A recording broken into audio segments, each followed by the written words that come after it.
ബൈബിളിൽ ഹാഗ എന്നൊരു Hebrew word, അതിൽ നിന്നാണ് മെഡിറ്റേറ്റ് ചെയ്യുക എന്നുള്ളതിനൊക്കെ ട്രാൻസ്ലേറ്റ് ചെയ്തേക്കുന്നത് ഹാഗ എന്നുള്ളൊരു വാക്കിൽ നിന്നാണ്. അപ്പം അതിന് മെഡിറ്റേഷൻ ഉണ്ട്, ഡീപ്ലി തിങ്ക് ചെയ്യുക എന്നുള്ളത്, മ്യൂസ്, ഇമാജിൻ, ഇങ്ങനെയുള്ള അർത്ഥങ്ങളൊക്കെ ഉണ്ട്. അപ്പോൾ ഈ മ്യൂസിൻ്റെ ഓപ്പോസിറ്റാണ് അമ്യൂസ്മെൻറ്റ്, എൻ്റർടൈൻമെൻറ്റ് എന്നൊക്കെ പറയുന്നത് അതിൻ്റെ നേരെ ഓപ്പോസിറ്റാണ്. അതായത് തിങ്ക് ചെയ്യാതിരിക്കുക, ഡീപ്ലി തിങ്ക് ചെയ്യാതിരിക്കുക എന്നുള്ളതിൻ്റെ ആ മീനിങ്ങാണ് അമ്യൂസ്മെൻ്റ് എന്ന് പറയുന്നത്. ഇപ്പം പലപ്പോഴും മൂവീസ് ആണെങ്കിലും ഈ ഓഡിയോ വിഷ്വൽ മീഡിയയിലൂടെ പലപ്പോഴും നമ്മളെ തിങ്ക് ചെയ്യാതെ നമ്മുടെ തിങ്കിങ്ങിനെ ഇൻഫ്ലുവൻസ് ചെയ്യുക പലപ്പോഴും ഇങ്ങനെയുള്ള മീഡിയ ചെയ്യും. ഇപ്പം ഫിലിംസ് എന്ന് പറയുമ്പോഴാണെങ്കിൽ പോലും പലപ്പോഴും ആ ഒരു വേൾഡിൽ സിനിമയൊക്കെ കാണാൻ ഇരിക്കുമ്പോഴാണെങ്കിലും ആ ഒരു ഫാൻറ്റസി വേൾഡിൽ, ഒരു ഇമാജിനറി വേൾഡിൽ നമ്മൾ ഭയങ്കരമായിട്ട് ത്രിൽഡ് ആവുന്നു.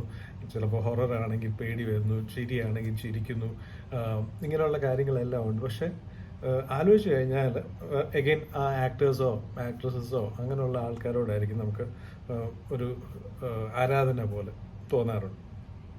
പക്ഷെ ശരിക്കും ആലോചിച്ച് കഴിഞ്ഞാൽ അതിൻ്റെ സ്ക്രിപ്റ്റ്, നല്ലൊരു സ്ക്രിപ്റ്റ് ഇല്ലെങ്കിൽ ഇവർക്ക് ആർക്കും തന്നെ എത്ര നല്ല ആക്ടേഴ്സാണെന്ന് പറഞ്ഞാൽ പോലും ആ ഫിലിം അല്ലെ ആ മൂവി അത്രയും ഇൻട്രസ്റ്റിംഗ് ആയിട്ട് കൊണ്ടുപോകാൻ പറ്റില്ല.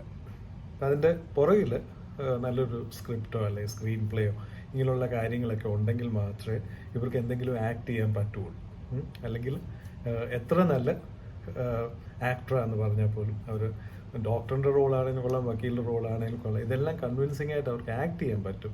പക്ഷെ അതിൻ്റെ പുറകിൽ ഒരു സ്ക്രിപ്റ്റ് ഇല്ലെങ്കിൽ ദേ കനോട്ട് ആക്ച്വലി ആക്ട്. അപ്പോൾ ബൈബിളാണെങ്കിലും ശരിക്കും പറഞ്ഞാൽ ഇറ്റ്സ് കോൾഡ് ദ സ്ക്രിപ്ചർ. ഇപ്പോൾ വേർഡ്, വചനം എന്ന് പറയുന്നത്, വചനം ദൈവമാകുന്നു.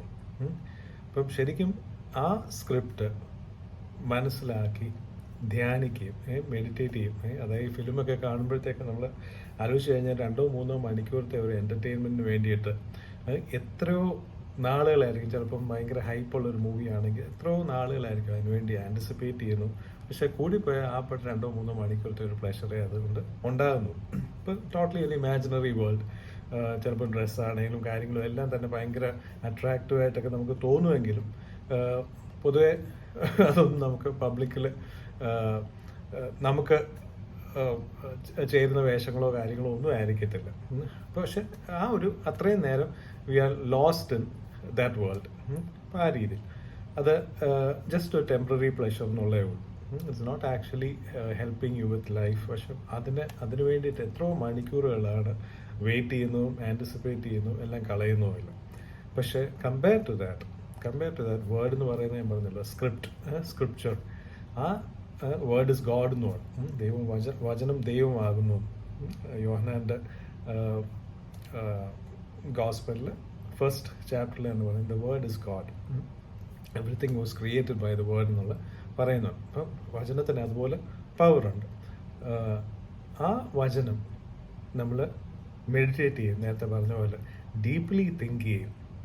ഈ സ്ക്രിപ്റ്റ് അനുസരിച്ച് ആക്ടേഴ്സ് കൺവിൻസിംഗ് ആയിട്ട് ആക്ട് ചെയ്യുമെങ്കിൽ ഈ സ്ക്രിപ്റ്റ് ബിലീവ് ചെയ്യും. ദൈവത്തിൻ്റെ സ്ക്രിപ്ചർ നമ്മളെപ്പറ്റി പറഞ്ഞേക്കുന്ന ഒരു വിശ്വാസിയെ പറ്റി പറയുമ്പോഴത്തേക്ക് വീണ്ടും ജനിച്ച ഒരാൾക്ക് ഉള്ള വാഗ്ദത്തങ്ങളും അവകാശങ്ങളും എല്ലാം ഉണ്ട്. അവരെങ്ങനെയാണ് ജീവിക്കേണ്ടതെന്ന് എല്ലാം തന്നെ ബൈബിള് നമ്മളെ പഠിപ്പിക്കുന്നു. അപ്പോൾ ഈ കാര്യങ്ങൾ നമ്മൾ ബിലീവ് ചെയ്യും. നമ്മൾ ആ സ്ക്രിപ്റ്റ് അനുസരിച്ച്, ദൈവത്തിൻ്റെ സ്ക്രിപ്റ്റാണ്, ഞാൻ പറഞ്ഞല്ലോ, സ്ക്രിപ്റ്റാണ് ശരിക്കുള്ള ഹീറോ എന്ന് പറയാം. ആ സ്ക്രിപ്റ്റ് ഉണ്ടെങ്കിൽ അത് ബിലീവ് ചെയ്ത് നമ്മൾ ആക്ട് ചെയ്യുമ്പോഴത്തേക്ക് ആലോചിച്ച് കഴിഞ്ഞാൽ ഡേവിഡ് ആണെങ്കിലും ഗോലിയാത്തിനെ ഫേസ് ചെയ്യുമ്പോഴത്തേക്ക് he believed and acted on the script. അത് ഒരു വൺ ടൈം ആക്ഷൻ അല്ലാതെ ഹി ലിവ്ഡ് ദാറ്റ് വേ. ആ സ്ക്രിപ്ചർ അനുസരിച്ച് ജീവിക്കുകയോ ചെയ്യുന്നു. ജസ്റ്റ് ഒരു നാടകത്തിന് വേണ്ടിയിട്ടോ സിനിമയ്ക്ക് വേണ്ടിയോ ആക്ട് ചെയ്യുകയല്ല, ശരിക്കും അത് ജീവിക്കുകയോ ചെയ്ത് ദൈവം പറഞ്ഞൊരു കാര്യം, ദൈവം പറഞ്ഞ കാര്യങ്ങൾ അത് വിശ്വസിക്കുകയും അതിനനുസരിച്ച് ജീവിച്ച് and again he overcame and he became one of the greatest kings of Israel. Just